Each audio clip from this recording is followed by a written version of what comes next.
けが読み直している読み直している読み直している読み直している読み直しているエキスしたいと読み直している読み直しているだけが読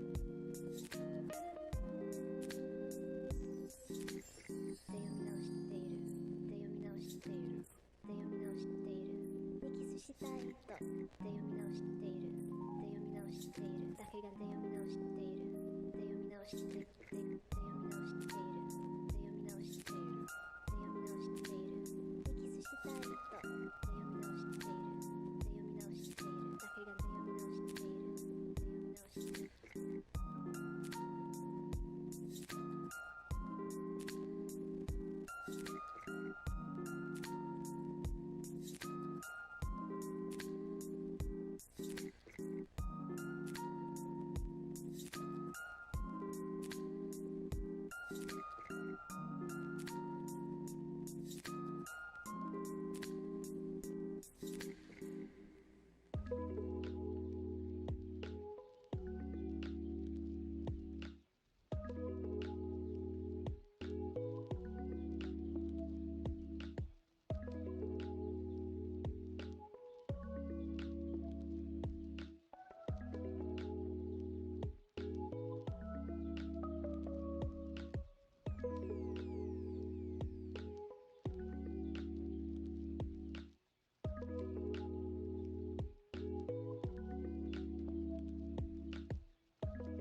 Good morning. Happy Martin Luther King Jr. Day. You know what? I'm pretty sure. Didn't Donald Trump say Happy Martin Luther King Jr. Day and then everyone got mad at him? Sorry. What am I supposed to say? Um, Today is Martin Luther King Jr. Day, and I hope that everyone is well celebrating their Martin Luther King Jr. Day. I didn't know people I didn't know people took this day off. Everyone's got Martin Luther King Jr. Day off. And hey, good for you. Good for them. I imagine nobody's going to be here in the chat this morning, but we don't give a fuck. We're going to go anyway. We're going anyway. We went to the gym we still got to the gym this morning, and we still got our coffee right here. We still read a book. Hey, if we can go through Christmas, we can go through MLK Day, right? Man, I think I'm upsetting a lot of people right now. Well, I hope everyone's doing well. Welcome to another episode of Caden's Podcast, a.k.a. Book Club, a.k.a. My Vent. This is my vent, a.k.a. your place for exploring the human condition and self-help techniques. And also, today's mostly talking about the human condition. So, cheers. Cheers to you. Thanks for listening. It's getting cold out there. It's crazy. Like yesterday felt like spring. I was walking around in my shorts. Felt nice. And then every morning it's like 7 degrees. But yesterday and over the weekend felt great. I think we're supposed to be getting snow later this week though. So, last week, what happened last week? I don't know. I don't think anything crazy happened last week. Just worked, hung out, and life is good. Today I went. We started the gym again. Well, we started the gym again with the vest. Oh, I was gonna get ice for my shoulder. I worked my shoulders out so hard with the vest. I need to do that. I'm going to pause this. And I'll be right back with some ice.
All right, I'm back. Sorry. You might be hearing this bag rattling around. But I'll tell you what. Last week, so 2 weeks ago, I don't know if I talked about it, but 2 weeks ago, I fucking hurt my back just doing normal, maybe not normal, but I gotta get this under my shirt. Oh, it feels good. Sorry, this is the most annoying podcast you've ever listened to. I'm just gonna do each show. I'll leave it right there, and then I'll alternate, and I'll move it. But 2 weeks ago, I did 2 weeks ago, I did just a workout with my vest, and then after the end of the day, my back had fucking spasmed, like it had in the past. Oh, man. I gotta remember. Dang it, that's gonna make my life hard. I always forget to record my stream, and then I have to go in and find it. Anyway, yeah, I hurt my back. I took last week off with the vest, but I still was working out, did yoga. I feel great. But after each workout, last week, I was icing my shoulders and my back because I go fucking hard. I lift heavy shit. And then I don't want to get hurt. So I need to have a better recovery, or maybe not recovery, but just like cool down protocol. And I don't have an ice bath, and I take the cold showers, but those don't last very long. So we just get ice in a bag and ice our shit. So anyway, this morning we did a bunch of pushing workouts. Pushed the sleigh, push-ups, pike-ups, dips, and lots of carries. We're carrying heavy shit around the gym. Looking like a monster.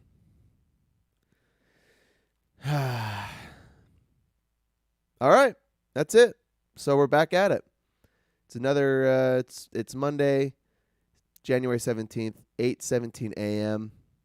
Mountain Standard Time. We do this live on Twitch, YouTube, Facebook, under Caden's Podcast, or Caden Kelly on YouTube, or Alpha Seltzer on Twitch. And I do a blog. I only wrote once last week, and I feel guilty about it because my goal is to write twice each week, but I only wrote once last week, but the entry was awesome. But that doesn't matter. I missed one entry last week. I got to stay on top of it this week. But you check out my blog, cadenkellysblog.wordpress.com.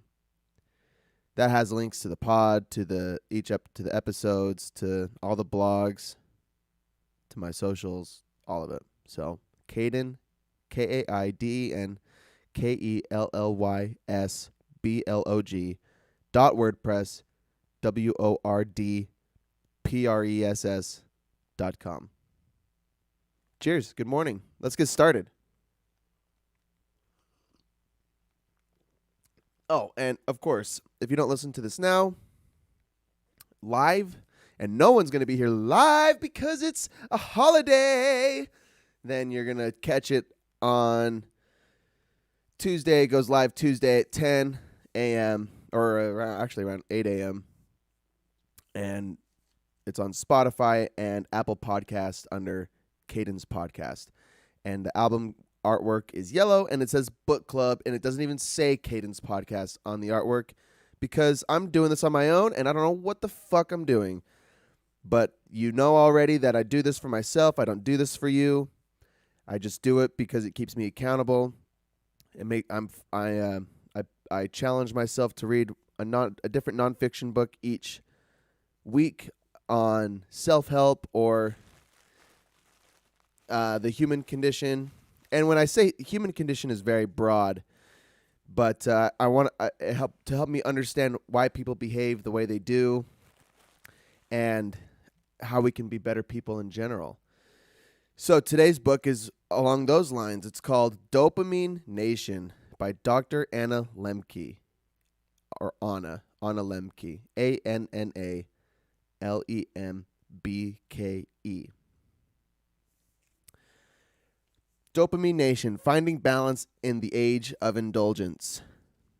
I've had this on my wish list, my want to read list for such a long time.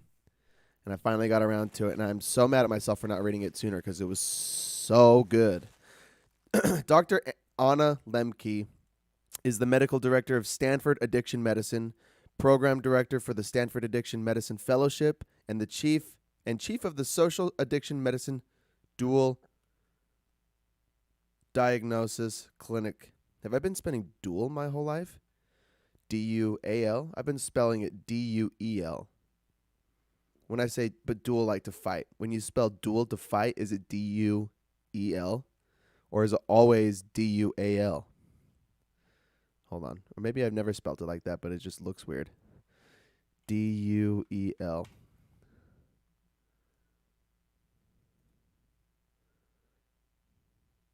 Oh, dual define. Shoot. Dual with an A is two or double, but dual with an E is a fight. Okay, I got it. Ooh, I was embarrassed for a minute. Excuse me, Dr. Anna Lemke. She is the recipient of numerous awards for outstanding research in mental illness, for excellence in teaching, and for clinical innovation in treatment. A clinician scholar, she has published more than 100 peer-reviewed papers, book chapters, and commentaries in prestigious outlets such as the New England Journal of Medicine and JAMA, J-A-M-A. I'm guessing that's an acronym for something. She sits on the board of several state and national addiction-focused organizations, has testified before various committees in the U.S. House of Representatives and State and Senate, keeps an active speaking calendar, and maintains a thriving clinical practice. So she is well certified to speak on addiction, behavioral addiction, substance addiction, and she's a physician, or what's the one, a psychiatrist, the one that like a psychologist that can administer medicine. They're called a psychiatrist, right? So she wrote this book called Dopamine Nation, Finding Balance in the Age of Indulgence. I heard about it first on the Joe Rogan podcast. That's where she had an interview on there maybe a year ago. I'm telling you, it's been a while that this book was on my want to read list. Oh, this coffee's insane. So, but I've been fucking around reading a bunch of other books, and I'm not mad about it. There's just a bunch of good stuff out there, a bunch of good books. And it's just about time that I got to this one. So, let's get to it. Dopamine Nation. Most books are broken up into 3 parts. This one is broken into 3 parts. Let me pull up my notes, and we'll start talking. Starting to record my workouts because I've been kind of randomizing them, so I'm lost in my workout section.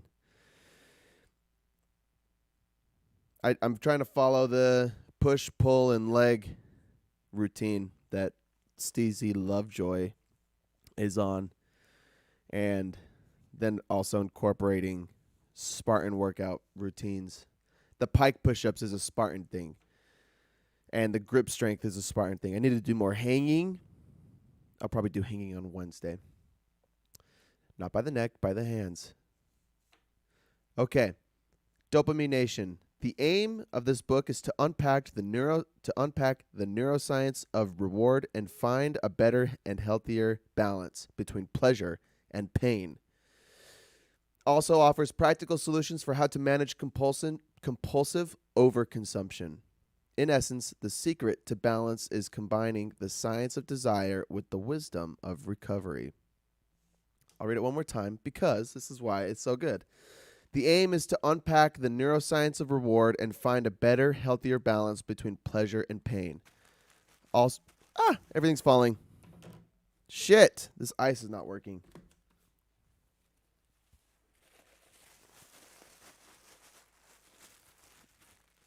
I mean, it's working, but it's not staying. I probably should have got a bigger bags. All right. I'll read it one more time. Please excuse me. Shouldn't be icing on a podcast. The aim is to unpack the neuroscience of reward and find a better, healthier balance between pleasure and pain. Also offers practical solutions for how to manage compulsive overconsumption. In essence, the secret to balance is combining the science of desire with the wisdom of recovery. Very nice. So the book is broken into 3 parts. Excuse me, it's only broken into 2 parts with the big conclusion. Part 1 is the pursuit of pleasure. And part 2 is, there's 3 parts. I missed it. Part 2 is self-binding. And part 3 is the pursuit of pain. The pursuit of pleasure, self-binding, and the pursuit of pain. All right, let's get started. Chapter 1, our masturbation machines. Yep, we're getting right into the heat of it, baby. Hold on. Let me get some coffee because this is going to get deep.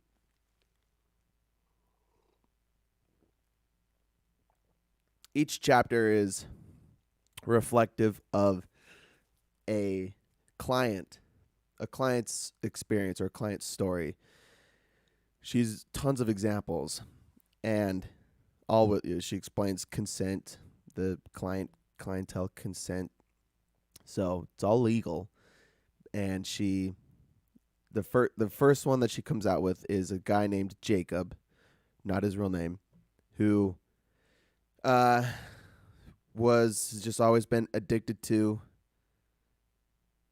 masturbating and porn, and then eventually got into doing like BDSM stuff in chat rooms. And when she meets him, he's like 65, so he's doing it his whole life. And anyway, when he's 65, he's like, I don't want to do this anymore.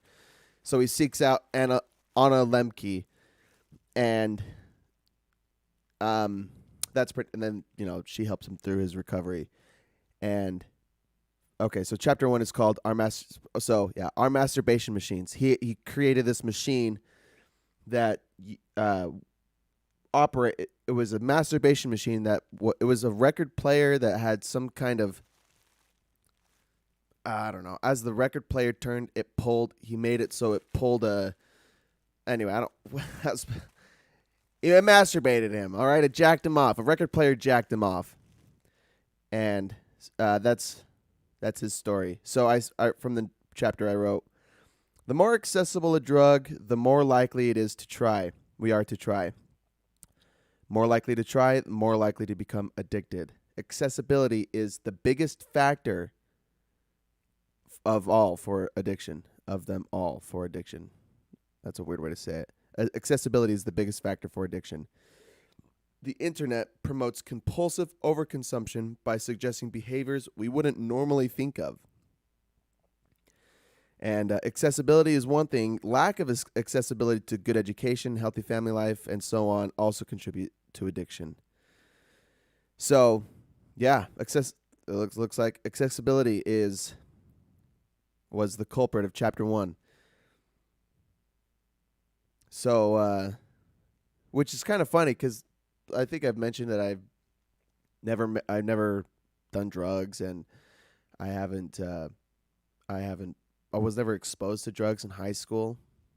But if I was, maybe I would have done drugs. I don't know. I went on a mission instead. My accessibility was I had no access to drugs. Not even, well, I did kind of to alcohol, but I was on the straight and narrow at the time, so I never strayed. And accessibility. But the internet promotes compulsive overconsumption by suggesting behaviors we wouldn't normally think of. That's where this guy Jacob got into BDSM through chat rooms. And for those of you who don't know what BDSM is, I'm going to try to remember. It's bondage, dominance, sadism, and masochism. It's all sex kinks, and we don't shame sex kinks, but that's what he got into. I will say, as a kid, getting my first phone, I remember having one of those not crickets. It was some Nokia. I think I had a Nokia in 7th grade was my first phone. And it was, just a little flip phone, or maybe it was a slider. All right, time to alternate this fucking ice. Best podcast episode ever, right? Oh, that feels so good. My shoulders need this, though. So, yeah, I think I had a Nokia, and slowly, just phones got better. Internet became more. I don't think even the internet was available on phones at the time. Maybe it was. I just didn't have it. And then eventually, I get smartphones. Or first you have iPods. You get the iPod Touch. You connect to the Wi-Fi and whatever. But then that's where I remember discovering porn on the internet as a teenage kid, and being so terrified of it because I knew it was so evil. But the accessibility, the availability, my parents had tried to do they were like site tracker blockers for our home internet. And, but I think that, I don't know if the technology was so young or my parents just didn't know how to use it, but it didn't, you could still find porn on our internet. Anyway, point being, accessibility, I don't know if I never, I hear like my dad talk about his friends. The only way that they could get porn back in the day, it was through magazines or like stealing their parents' nasty DVDs. And I heard a story about Johnny Carson. He loved like XXX movies back in the day. And when in the 40s and 50s or 60s or whenever Carson was alive or doing his thing, they had porn movies that you would go watch because that's the only way to get erotica. Or you subscribe to the magazines. But then eventually with the internet, I wonder how much porn consumption has increased with the internet. I bet it's astronomical. In fact, there might be the highest uptick in porn than any other industry with the advent of the internet, I would guess. I'm just going to say that. But people like sex, and they like nudity and they like, and whatever. So, and the internet just made all of that insanely available.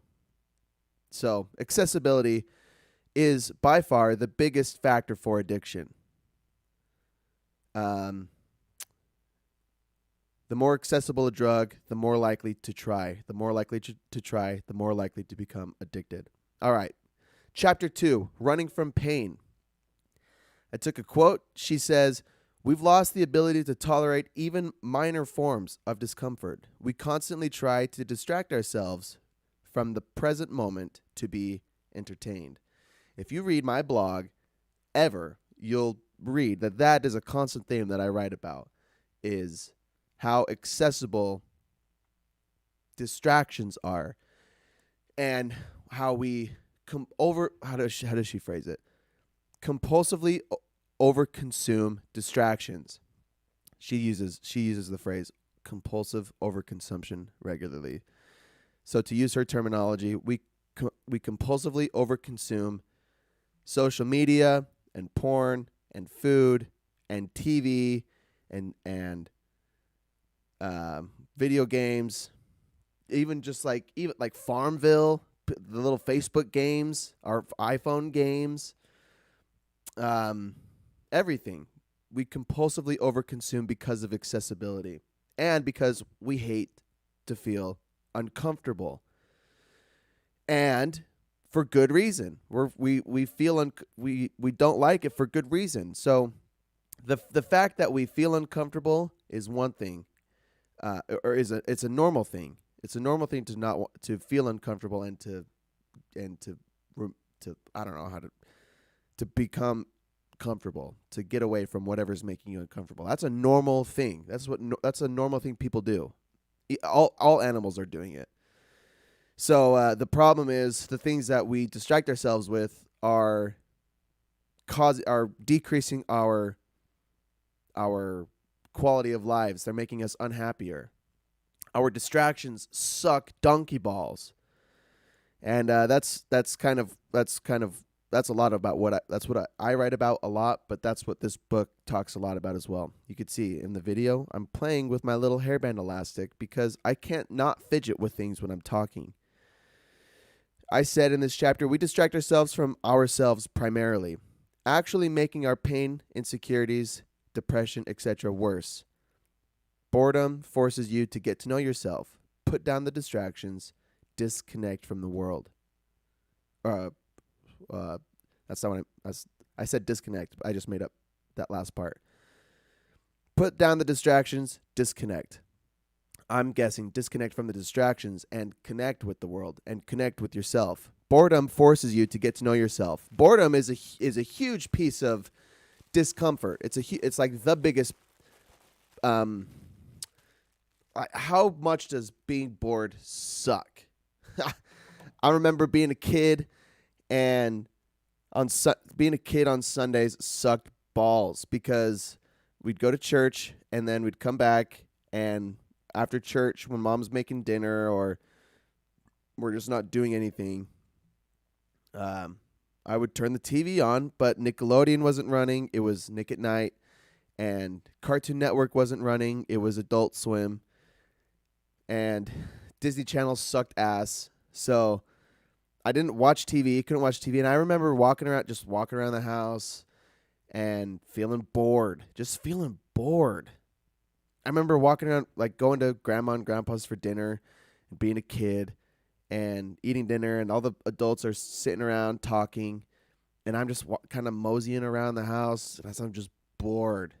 And you have to go go find toys, you go explore grandma's storage room, and you go outside, and but boredom as a kid is miserable because you don't have access to anything. You can't go places, or you don't have a phone to talk to people to distract yourself. But then being bored as an adult, we have all those things. So instead of getting to know ourselves, instead of being uncomfortable and doing productive, healthy things for ourselves, we get bored and we sit and scroll on Instagram, or we watch YouTube videos, or we turn the TV on and we just click through Netflix. And again, I do all the same shit.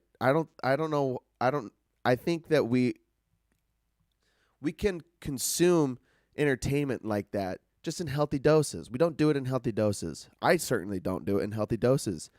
Not every time. I try really hard to be good, and I think that's why I like reading these books and doing this podcast, because it keeps me aware of what I'm doing. But the bottom line is we don't like pain, and we don't like to be uncomfortable.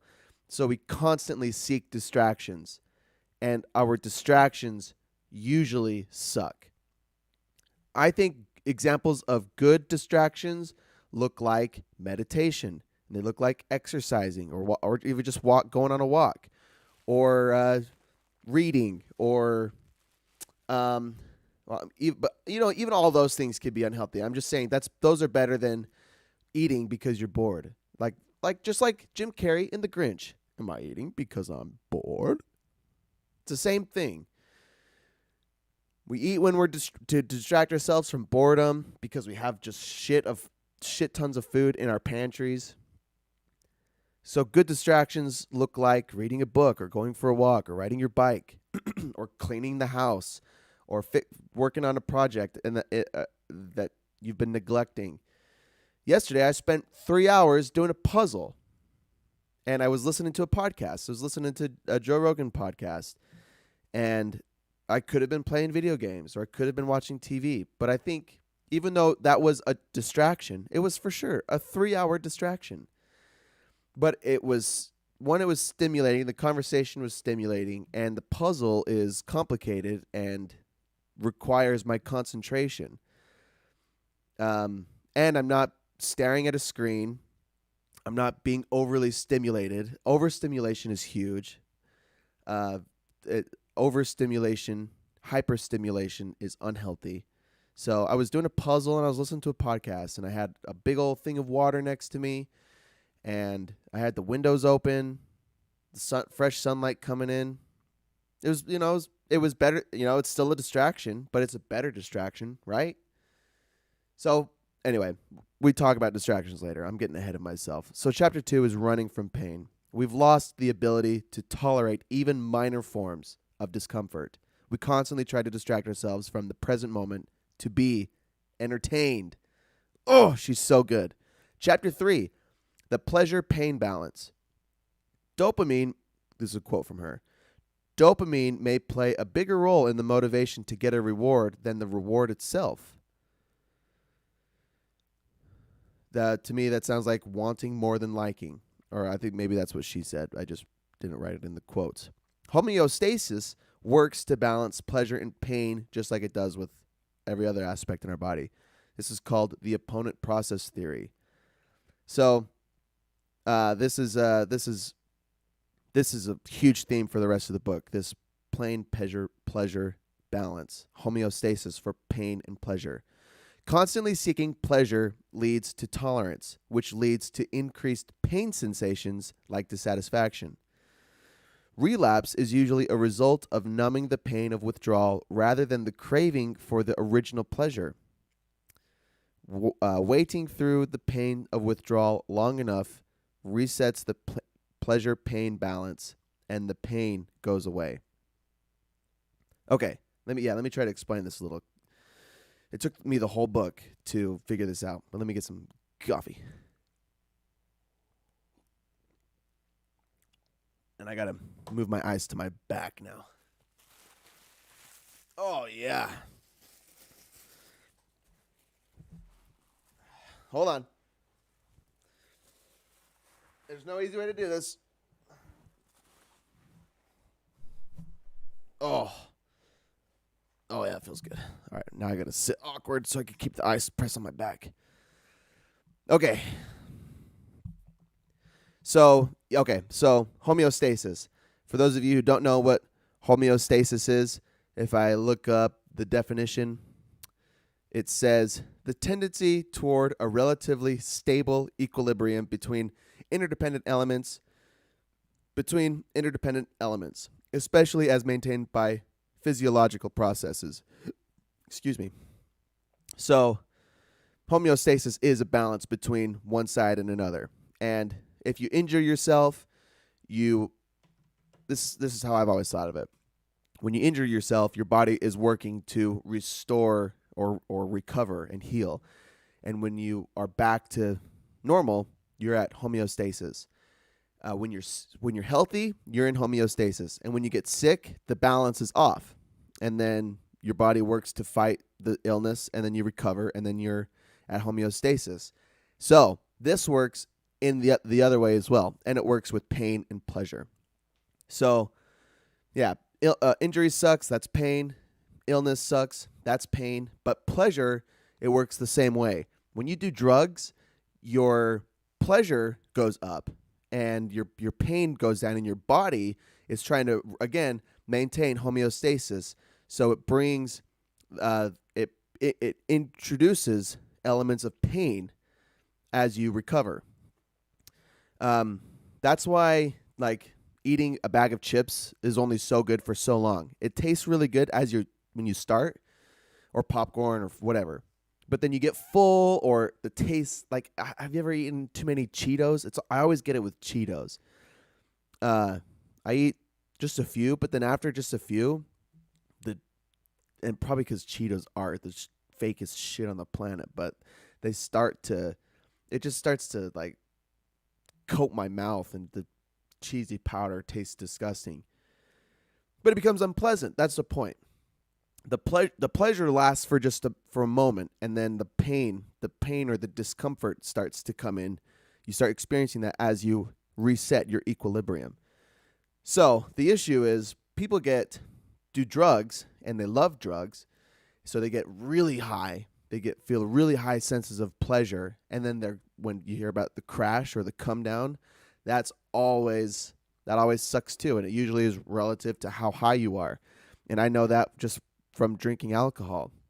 The more drunk I get, the worse the hangover, right? So, but that's your body trying to restore homeostasis. It's a natural process. The issue is we just constantly seek pleasure. And then what did I say about tolerance? Let's see. Yeah, constantly seeking pleasure leads to tolerance to the pleasure, which leads to increased pain sensations. So as you continue consuming the pleasure, your body develops a tolerance to it, but it does not develop a tolerance to the pain. The pain remains the same. So, if you were this high, let's just say 10 units high, you experience 10 units of pain to receive equilibrium. Well, let's say you do 10 more units of pleasure, but you're only experiencing 5 because of the tolerance, but you're still experiencing 10 units of pain. So your balance, you feel more pain than pleasure. So you feel like you got to do more drugs. And then, then you're just playing catch up for your whole life. Does that make sense? I think that makes sense. So, homeostasis works to balance pleasure and pain. This is called the opponent process theory. Wanting more than dopamine may play a bigger role in the motivation to get a reward than the reward itself. Okay, that's she talks about gambling addiction, how that relates to gambling addiction. And anyway, gambling addiction lays mostly on the unpredictability of winning, not the amount of money at stake. Similarly, it is impossible to predict. That's a different thought. But gambling, she believes, and I think the science concludes, gambling addiction is mostly not knowing if you're going to win or lose. It's not really the amount of money on the table. Of course, having thousands of dollars on a single hand of blackjack is exhilarating. It's not necessarily the money. Like, I mean, I've played $5 hands and I've played $400 hands, and I'm stressed about losing $400. But when I win, if I ever win a big hand like that, I get stoked. But if I lose a big hand like that, I get pissed. But it's this, I get the same feelings winning or losing a $5 or $10 hand too. It's not necessarily the winning money that you get addicted to. It's the unpredictability of the experience. So my thought after her sharing that was, social media is probably so addicting. People and I think I've experienced this, people love to post because there's an unpredictability element to who's going to like your post, who's going to comment on your post, who's going to share it or retweet it or whatever. There's an unpredictability aspect to social media. And then, it's obvious with TV shows that you love. You always, when you get caught off guard, things are always it's like there's something about unpredictability that is exciting. So, and I think that kind of goes hand in hand with getting high too, because sometimes I could drink 2 glasses of wine and I'm feeling, I get a little buzzed, but I'm mostly hanging out. I could drive and I can do whatever.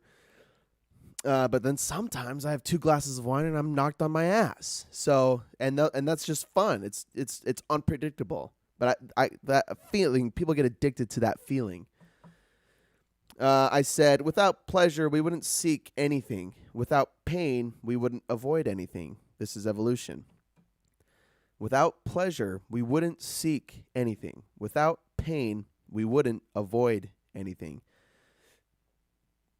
She might talk about this later, but pain is uncomfortable. Discomfort is uncomfortable.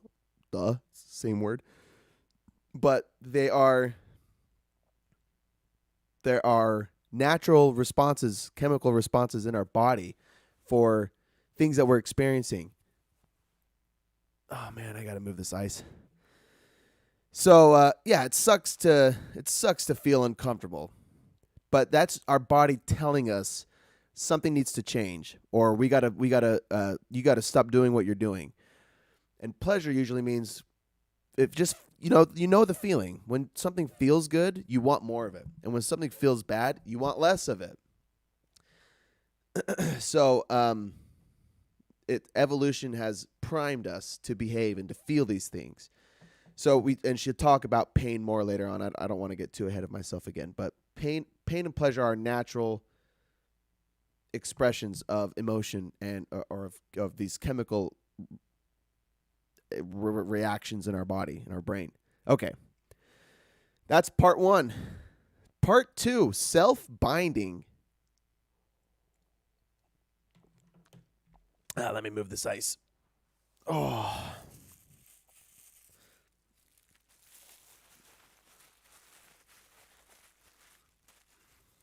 Yeah, baby. Feels good. Okay. Oh. Part 2. Self-binding. Chapter 4. Dopamine fasting. She in chapter 5 she explains what self-binding is. She says, self-binding is putting obstacles in the way between you and your addiction by things in space, time, and meaning. So that's the definition really fast. It's putting obstacles in the way between you and your addiction. So, chapter 4, dopamine fasting. In part 2, self-binding. Part of overcoming addiction is maintaining withdrawals for 1 month. Before I go on, let me just say, all of us are addicted to something. Having complete abstinence from anything isn't possible because we have to be doing shit all the time. This is my theory. Even if you have a completely healthy relationship with everything that you do in your life, you if you never drank or never did drugs or never looked at porn or never watched TV or never did social media, then you would be considered an insanely healthy person. But then what are you doing? You're probably spending a lot of your time meditating, reading, walking, playing with animals, doing service. You become addicted to other forms of pleasure. This is my theory. So, we aren't necessarily talking about not being addicted to things. At least this is how I see it. We're talking mostly about breaking addictions with unhealthy things. We want to be addicted to good things. And like I said earlier, we want to have good distractions. We want our distractions to be helpful for ourselves and the people around us. We don't want to cause hurt or pain for us. We don't want to cause hurt or pain for our loved ones, in our jobs, in our community, whatever. We want to just have good distractions, good addictions. So we're talking about bad addictions. So dopamine fasting is part of overcoming addiction is maintaining withdrawals for a month. The more intense the addiction, the harder the withdrawals. Accepting the discomfort of withdrawal is mindfulness. We should not ignore our thoughts or cravings. We should contemplate them to understand them. Do not run away from painful emotions. Learn to tolerate them. Okay, then this is remember me talking about this homeostasis thing? With tolerance, you get 10 units. You do 10 units of pleasure, but you only are experiencing 5. And then you're experiencing 10 units of pain to balance, and then you got to do more drugs. Well, when you stop doing the pleasure, your the pain, the catching up for like really intense drugs or for long-term addiction like pornography or like hardcore drugs or like the example from this chapter that she talked about was a lady that smoked weed. She just smoked tons of weed, and she said that she smoked weed because she was super anxious, and the only way she could get through her day was by smoking weed all day long. And so she said, well, why don't you try stopping everything? And let's reset your dopamine balance, because she says dopamine probably has more to do with craving than it does with what? With maybe have a bigger role to play in motivation for a reward than the reward itself. So She challenged this young lady to stop smoking, and the young lady was like, "Well, I'm just going to be anxious because I can't operate without the weed." And so anyway, she talks about this girl did a whole month without smoking, and she said the withdrawals for the first few days sucked. She was super sick. She was even more depressed. But that's because the pain side of her homeostasis is coming in. And the longer you chase the drug, the longer you try to maintain a high, the deeper, the further away the pain balance is getting. So, you know what I mean?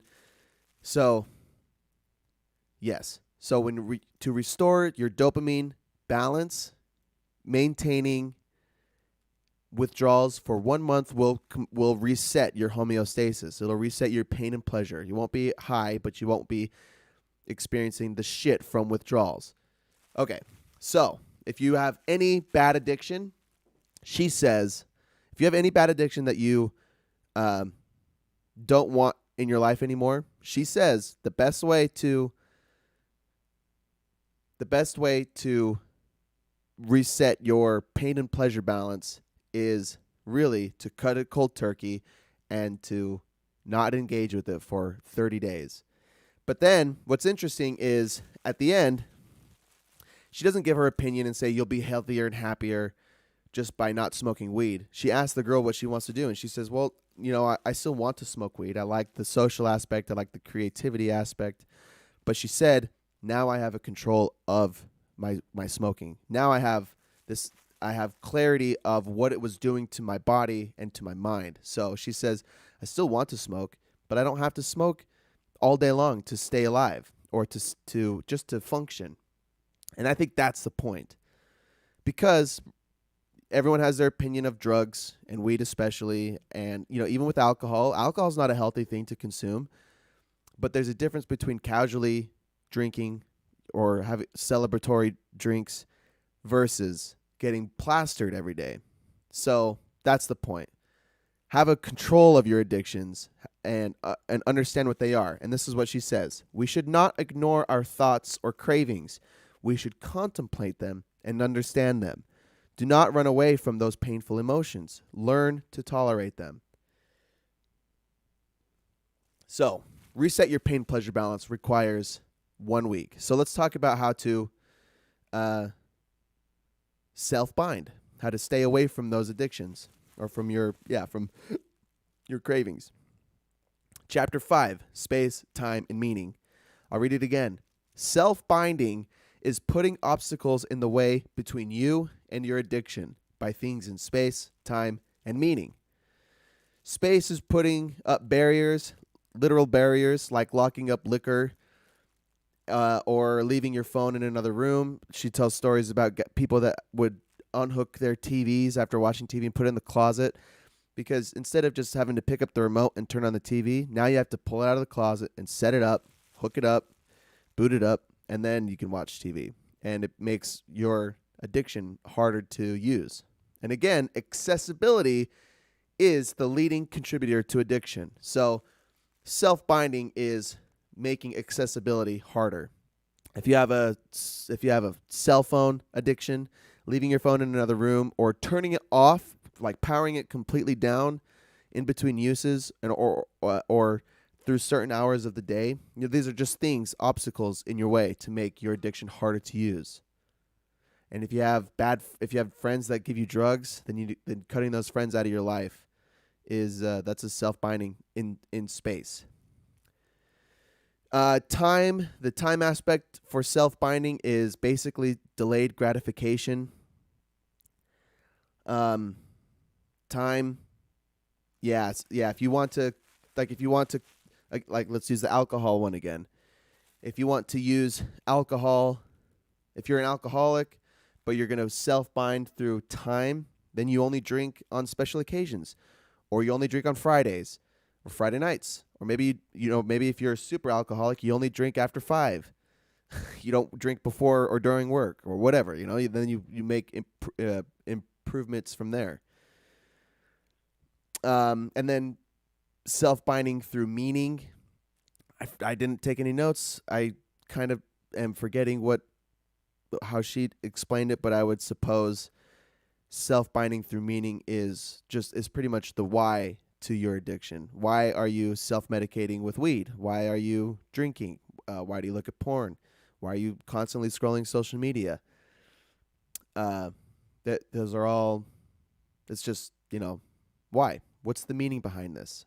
Understand the meaning, and just like she said in chapter 4, contemplate your thoughts and your cravings and understand them.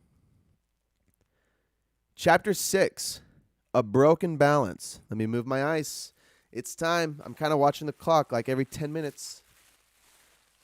Oh.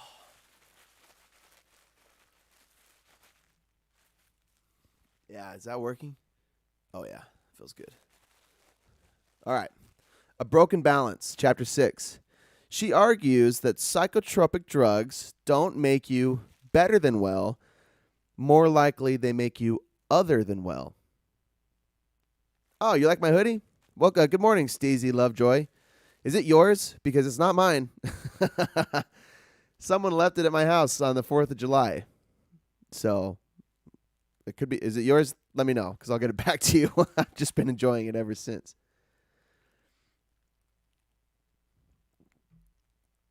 Chapter 6, yes. So psychotropic drugs, these are drugs. The definition of a psychotropic is relating to or denoting drugs that affect a person's mental state. So things like anxiety and depression, medication for anxiety or depression. They don't make you better than well. They more likely make you other than well. They can be life-saving, but they are not ideal for long-term use, and there are many better alternatives. To just speak briefly on psychotropic drugs, I've never had experience with psychotropic drugs. I'm grateful that I don't have bouts of anxiety or depression that are crippling, and I know people that do, and I can't sympathize with them. And I think a lot of people act like they kind of put out the vibe like, just, don't be anxious. If you feel anxious, well, go do something then. Or if you're depressed, well, go do something that makes you happy, or go exercise, right? But when you feel the anxiety or the depression, when people say it's crippling, I think it's literally crippling, and they're unable to function. So psychotropic drugs are supposed to lift you out of those states to help you function. And now here's what an example for why she says they make you other than well is she had her own experience with psychotropic drugs, and she says it fixed her relationship with her mom, who she was disconnected to for a while, but she was unable to feel emotion with her children. Like, she was unable to cry at some sad event, and then she what's the word? She didn't teach her clients. She instructed them. She had clients who went through similar experiences where it saved their marriage, but then they stopped being passionate about other things. So it lifts you out of the depressing states, but it disconnects you from your emotions. So again, like she said, these drugs can be life-saving, but they are not ideal for long-term use. Ideally, she says the best case scenario is using them to get you out of your experience, but then weaning off of them and learning to incorporate better habits to maintain a better sense of yourself and of the world around you, and able to, to engage in healthy, meaningful activities. And it sounds silly, but she talks about, I don't think I wrote it down, but she says it's undisputable how the impact, I didn't write it, I should have wrote it down, but the impact that exercising has on your mental state does more for a person than anything else. Exercising and eating well are the biggest contributors to overall well-being than anything else that we can experience. Or anything else that we can do for ourselves. So it sounds silly to say, oh, if you're depressed or if you feel anxious, go exercise. But really, that's it. There's nothing more that we can do for ourselves than to be kind to ourselves, to treat ourselves well, to exercise, to eat well, and to spend time meditating, learning who we are as individuals. By experiencing those bouts of discomfort, but not being crippled by them. But then, for those that do experience crippling anxiety or crippling depression, these psychotropic drugs will help you get out of those states. Yes. Okay. So she says, better alternatives are pursuing pain, which is part 3, the pursuit of pain, and then we're done. So very uncomfortable conversation to have, but this is one of the reasons why I loved this book so much, is this idea of pursuing pain. Chapter 7, pressing on the pain side. Remember our scale, our pain and pleasure scale. Chapter 7 is pressing on the pain side of that scale. Intermittent exposure to pain pushes the hedonic scale to the pleasure side, and I think it's pronounced hedonic, Hedonic, and I think it just means pleasure or relating. Okay, yeah, hedonic, relating to or considered in terms of pleasant sensations. Yeah, so our pleasure scale. This is homeostasis again. It's why scary. And then she says this is why scary movies are pleasant, because they push on the unpleasant or uncomfortable side. But then after the movie, you walk out and you're resetting and you feel experiences of pleasure. So people are like, "Oh, I fucking love that movie. I loved scary movies," but it's because of their homeostasis. Oh, awesome! I did write it down. She says, quote, "Exercise has a more profound and sustained positive effect on mood, anxiety, cognition, energy, and sleep than any pill." Exercise has a more profound and sustained positive effect on mood, anxiety, cognition, energy, and sleep than any pill. So, pressing on the pain side, by pursuing discomfort, we experience sensations of pleasure.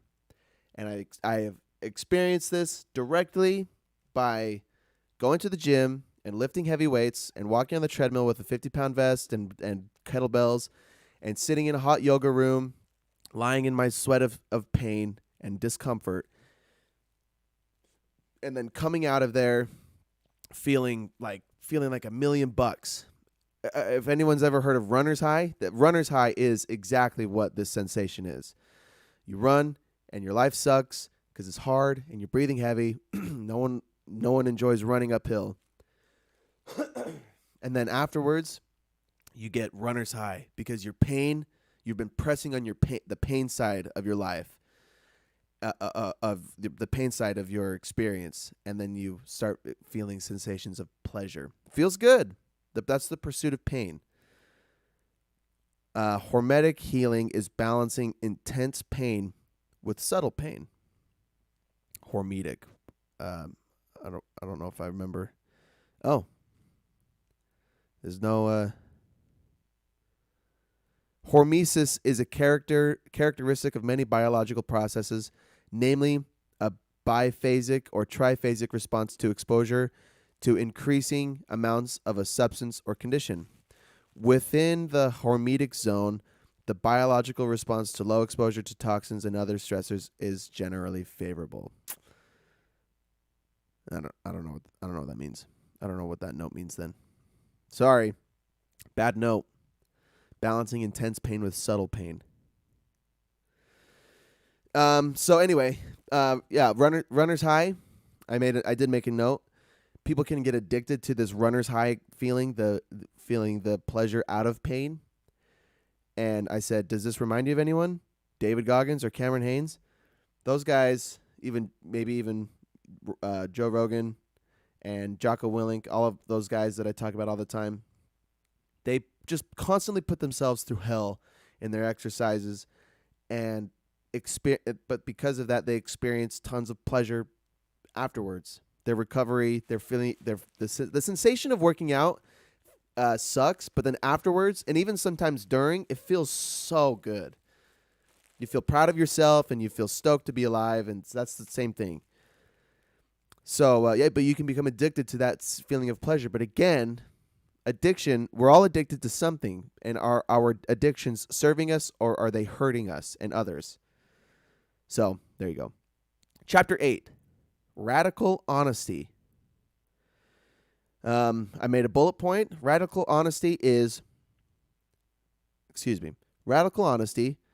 promotes awareness of our actions, fosters intimate human connections, leads to a truthful autobiography, holds us accountable, and promotes delayed gratification. I'm guessing that radical honesty is included in the pursuit of pain because being honest 100% of the time is not easy. Being honest can sometimes be the harder way to go, or the harder option between lying and being honest. So being honest, especially with your addiction, being completely transparent with your addiction is paramount to overcoming it. Being aware and being I guess it's mostly just being aware of it, and then being honest in all other aspects of your life. And by being honest, you promote awareness for your actions. You foster intimate human connections.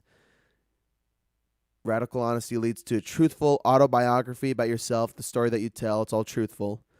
It holds you accountable and promotes delayed gratification.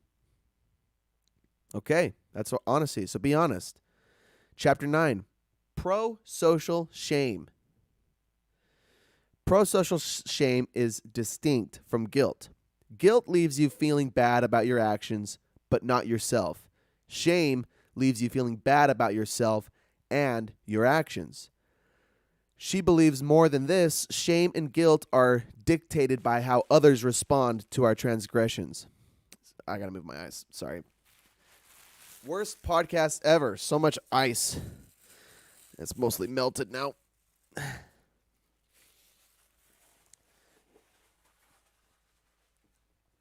Oh, yeah. It feels good, though, on my back. So. Oh, yeah. Need a bigger ice pack for my back. Okay. Yes, she believes that more than this, shame and guilt are dictated by how others respond to our transgressions. So not necessarily, shame is not necessarily something we only experience ourselves, but it's something that is promoted by others, by how others view our actions. Yeah, and I think that's critical because over time, again through evolution, our behaviors have always been judged by our tribe, and good behaviors, good actions will bring everyone together, and everyone's going to like you. But by doing shitty things in your tribe, you're usually going to get kicked out of your tribe. People are going to shun you, and then you are kicked out, and you have to live it on your own, and you probably die. So no one wants to be shunned. Animals don't want to be shunned. Humans don't want to be shunned. They want to feel included and liked by their peers, by their social groups. So, evolutionarily, we're designed to feel shame by our actions when we mess up, because we don't want to experience those things. We don't want to be shunned. But here's the difference. And so shame is good because shame promotes changing bad behaviors. But there's different aspects to shame, and this is what she says. Destructive shame is feeling shame for a behavior and then being shunned by the group. Pro-social shame is feeling shame for a behavior and leads not to shunning, but acceptance and empathy with actions in place to make amends. And then I said, shame is a natural reaction that promotes behavioral change. Shunning is a negative reaction to shame. Yeah, that's the summary. I should have just read that because that's what I was trying to say, and it's much more concise. So shame is good because it brings awareness to our bad behaviors. And then again, we have to be honest with ourselves and with our community when we fuck up. Radical honesty. And you know what radical honesty reminds me of? Reminds me a whole lot about extreme ownership. Extreme ownership is this last section. When you fuck up, you own it. And when someone else fucks up underneath you that you're in charge of, you are responsible. And when you start pointing fingers and causing you don't take the blame and you don't take responsibility, you're only making things worse for yourself and for everyone around you. Pro-social shame is a very positive experience for people trying to change bad behaviors. But you have to be honest with yourself first. She actually tells a story about a lady who was going through AA, Alcoholics Anonymous, and was several years sober, 3 or 4 or 5 years sober. And she took a trip to Italy, and she just was in Italy, and she said she ordered a non-alcoholic beverage. And, and in Italy, you don't know the language and whatever. And she says afterwards she was Googling the thing that she drank, just out of curiosity, they say in the book, and turns out that it had like a very minuscule amount of alcohol comparative to drinking an O'Doul's, which is considered non-alcoholic, but has maybe, I think it's 0.04% alcohol content. A regular beer has 5% alcohol, and an O'Doul's, considered non-alcoholic, has 0.4 or 0.04% alcohol. Anyway, she finds out that the drink that she had in Italy was this very minuscule amount of alcohol, and she contemplated even saying anything to her sponsor, to her AA group, and because it's such a small amount, and she didn't intentionally try to drink, and so what's the big deal? I could just keep going on. I'm 4 years clean, and this and that. But then she remembers this aspect of her sobriety. Radical honesty, being completely transparent with herself and with her sponsors and with her group, her community. And she had this positive experience. It was a really hard thing. Her sponsor encouraged her to reset her sobriety date. And that's a big old tragedy. It's a big tragedy. A really, really hard thing. But she talks about how if she had given herself the excuse to give that one a pass, to pass herself off with just 0.4% of alcohol in a drink, well, why not just continue drinking that? And then maybe that would lead to, okay, I can just have one beer, or maybe I can just have one glass of wine, or then what is that going to turn into? That was her mentality. That's this and that was the mentality of her sponsor. So she was just she demonstrated extreme ownership and radical honesty, and her group, instead of shaming her, shunning her for this drink, instead they how did she say it? They gave her acceptance and empathy, and gave her actions in place to make amends. Okay, there you go. So shame is good. Pro-social shame is good. Here's the conclusion, and this is the whole summary to the book. 10 points. Lessons of the balance. 1. The relentless pursuit of pleasure and avoidance of pain leads to pain. I'll say that one more time. The relentless pursuit of pleasure and avoidance of pain leads to pain. That's the balance scale. 2. Recovery begins with abstinence. 3. Abstinence resets the brain's reward pathway and our capacity to take joy to simpler pleasures. And I'll say too, about simpler pleasures, when this has to do with this hyper stimulus world that we live in, where we are constantly seeking flash. Like when I was at the casino in over New Year's, everything's flashing lights, bright lights, all the machines. And my buddy Steezy Lovejoy pointed out how these machines are so specifically designed to be attractive, and all the sounds and the noises. Well, that's the same fucking thing as sounds and noises, but the sounds and the lights and the visuals on the screen, the whole sensation is supposed to be maximally stimulating and attractive.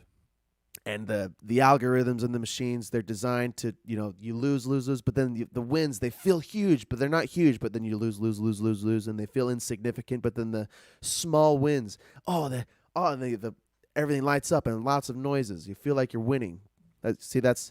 So when we remove this hyper stimulus from our lives, we experience withdrawal, from at whatever extent we were engaging in pleasure, but it resets our pain-pleasure balance.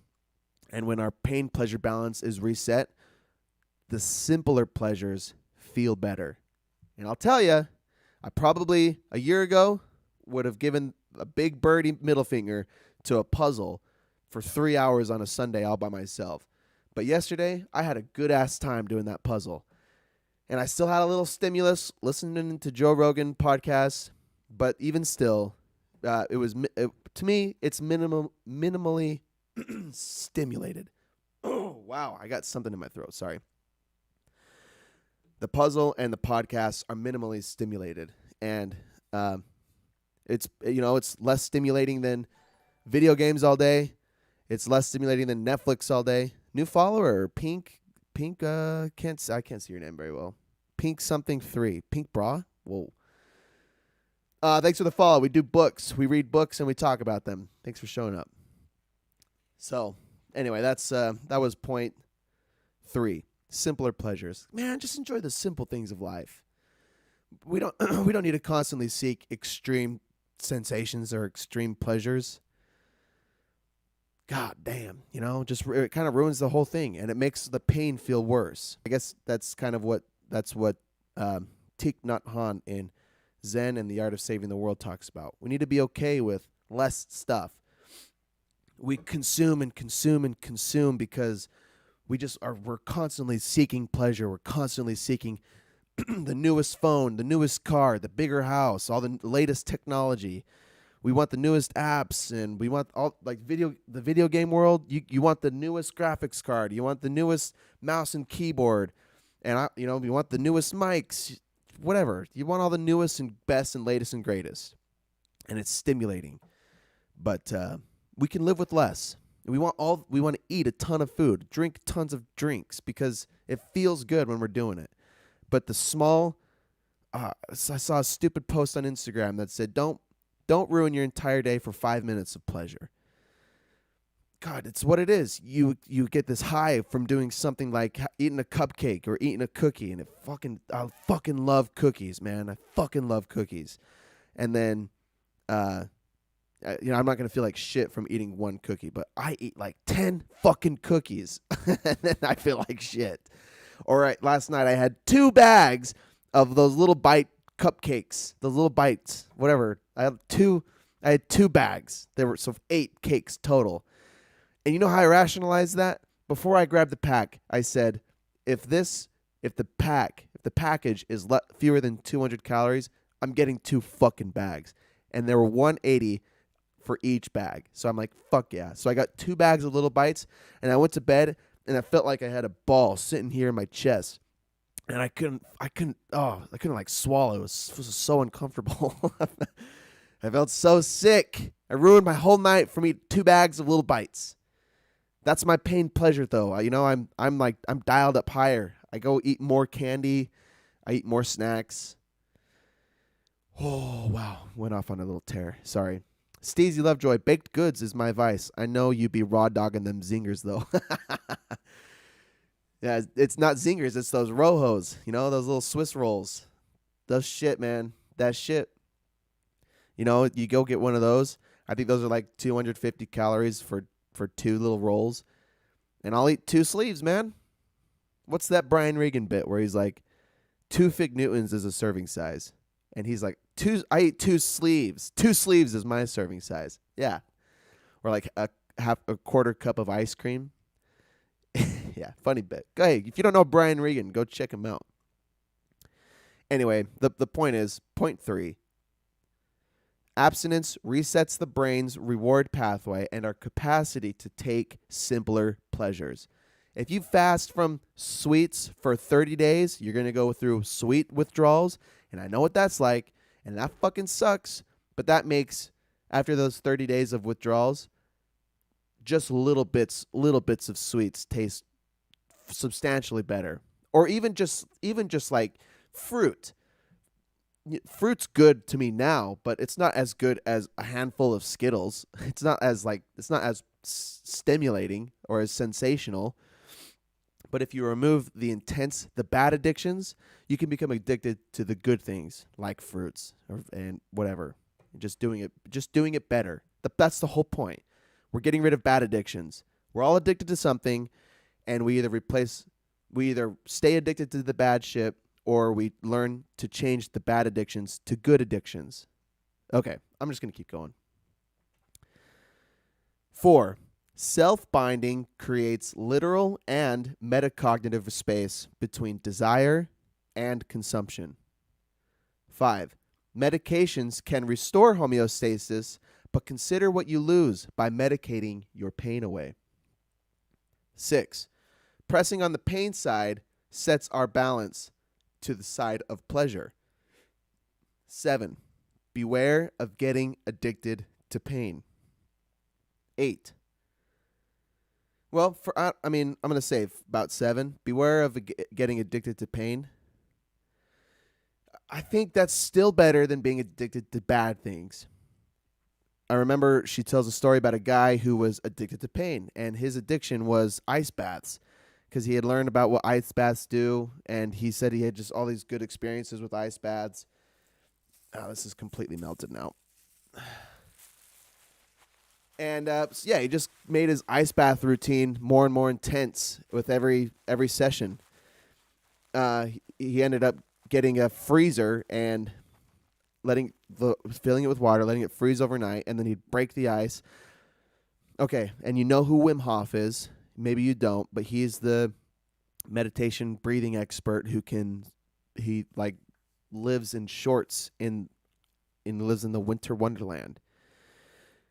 And that's a very painful and uncomfortable place to be, but he's able to manage his discomfort, and I'm sure then he experiences this hit of pleasure as he comes out of those painful sensations. So I still think being addicted to pain by like exercising and breathing exercises, meditation is still better than doing drugs. So maybe she's saying just be aware of it. Beware of getting addicted to pain, because you don't want to be unhealthy with that either. You want to balance that as well. Probably.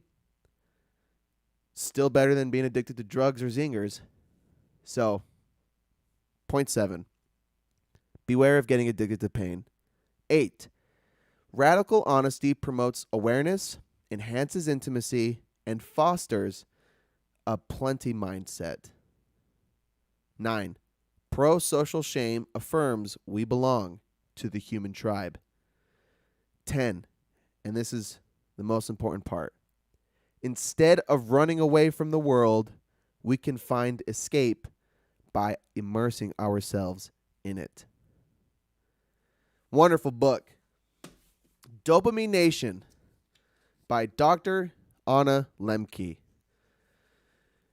I had a post thought that I've already talked a lot about. My thought was, perhaps there is no escape from distractions, only choosing good ones. So that's what I've spent all of my time meditating on, and that's what I've been meaning to write. That's what I wanted to write about last week, and I just was not proactive enough. I never got around to it. What if instead of distracting ourselves from the discomforts of lives, we face them? Face our discomforts. Face the uncomfortable truths that's memento mori. If you're afraid of death, then think about dying. If you're not happy in your relationships, face them. Face your partners or face your children or your parents. At least face them internally. Don't hide behind substances or sensations to avoid discomforts. If you want to be the healthiest and happiest person you can be, face your discomforts, face your pains, and in fact, seek some pains and seek some discomforts. Exercise, do yoga, meditate, walk when it's cold outside. I know a guy that likes to go hiking in the mountains and there's snow on the ground, but he's got snowshoes and he puts pants on. Go hiking when it's cold. Go do cold plunges. There's lots of science that promotes health benefits for ice plunges and just even cold showers. What else? Limit your screen time. Limit your social media time. Limit your TV time, your video game time, and do something else. Go do a puzzle. Go do a fucking puzzle. I fucking love puzzles now. I'm doing one puzzle and I love it. Read a book. Listen to an audiobook. Talk to your spouse. Talk to your parents. Do something that's uncomfortable. By facing your discomforts, by facing your pains, you become a healthier and a happier person. And it's just the way. That's just the way it is. So there's beauty in facing pain, and then don't be crazy. Don't neglect your responsibility for this pursuit of pain. When I see Cameron Haynes on Instagram, that motherfucker is either running or lifting or shooting arrows. And his mantra is run, lift, shoot. Run, lift, shoot. Run, lift, shoot. He runs the mountain. He lifts heavy weights. And he shoots his bow every goddamn day. But that's why he's so good. And I read these comments and people are like, when do you ever spend time with your family? Don't you have kids? Do you neglect your kids? Don't you have a full-time job? How do you get your work done? And he says, you show up. You just got to show up. So I don't know how much time he actually spends with his family. Maybe he's got a shitty home life. And, again, CZ Lovejoy made mention how David Goggins, he's such a extraordinary athlete and an incredible Army. Sorry, I got to move this ice. He's an extraordinary military person. And but then he has had 2 divorces or something, probably, and I don't think he has any kids. And that's not a metric to measure, but how in what ways are they sacrificing other aspects of their life? Are they sacrificing their relationships with their families, with other things that are important, their jobs? What are they neglecting? And I don't know, but on Instagram, those motherfuckers are always running. They're always fucking running. And good for them, because they're top tier athletes. There's no doubt about it. Wim Hof, he's a disciplined meditator, Zen master. He's able to sit in the snow for hours in his shorts, and doesn't even shiver. But what else? Actually, I think he has a really sad story. I think his wife died, and that's how he got into this practice of Zen. Anyway. Be aware of your addictions to pain, because you don't want to neglect the other things that are important. I can already tell I don't do I don't do as much as Cameron Haynes or Goggins, but even just I got to go to bed at 8 because I'm getting up at 5 because I'm going to the gym, and then I'm doing yoga, and then I have work, and I like to meditate, and I like to write, and I like to do this podcast, and I read books, and I'm trying to do all these things to help myself to be a healthier and a happier person. But I can see how it would be so easy to start neglecting my relationship with my girlfriend, or my relationship with my parents, or my friends, and other things that are important to me, my job, to pursue other things. So yeah, balance, baby. I guess it's all about balance. It's not a bad one. I love that book. You should check it out. Dopamine Nation. All right. Steezy Lovejoy, you showed up. I appreciate you. Happy holiday. If you could say that for Martin Luther King Jr. Day. Otherwise, let it be a day of remembrance and reflection. Thanks for showing up. It's Monday. 9:34 a.m. Mountain Standard Time. You already know we start this podcast live 8 a.m. Mountain Standard Time every Monday, and we do it on Twitch under Alpha Seltzer, ALFASELTZER, Alpha Seltzer, or more easy, do it on Facebook under Caden's Podcast or YouTube under Caden Kelly, Caden's Podcast. I do a blog twice a week. It's called Caden Kelly's blog.wordpress.com. That has links to everything that I do in my life, all those things that I just talked about that I try to do to improve myself. And then the podcast, if you don't catch it live, goes live or gets posted on Spotify and Apple Podcasts Tuesdays after 8-ish a.m. So that's it. Time to, Pink Zebra. Oh, I did see. It was Pink Zebra, not Pink Bra. Pink Zebra 3. First time chat. What's up? Thanks for showing up. We do this Mondays, like I said. So have a great one. Go do something uncomfortable. Go do something that might give you a little bit of pain, like lifting heavy weights.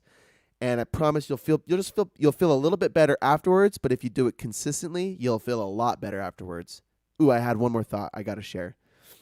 Remember how I said earlier, you gain a tolerance to your pleasure the more you consume a pleasure, but your pain keeps catching up with you. I think that maybe the same thing happens on the other side. You gain a tolerance to the pain, but the pleasure keeps catching up. So you experience more pleasure down the road. So when you do drugs and you're high and you need to do more drugs to maintain a high, but the come down, the hangover, it all just gets worse and worse over time. I think the same thing happens with pleasure. Ooh, that's a good thought. When you go to the gym, it sucks initially. It's hard. But when you keep going, it doesn't feel as hard. You become tolerant to the pain that you're putting yourself through. And then but then the pleasure always catches up. And the pleasure just keeps getting better and better. Ooh, I like that thought. I really like that thought. Take care of yourselves. Go do something challenging. You won't regret it. We'll be here next week. Have a good one, everybody.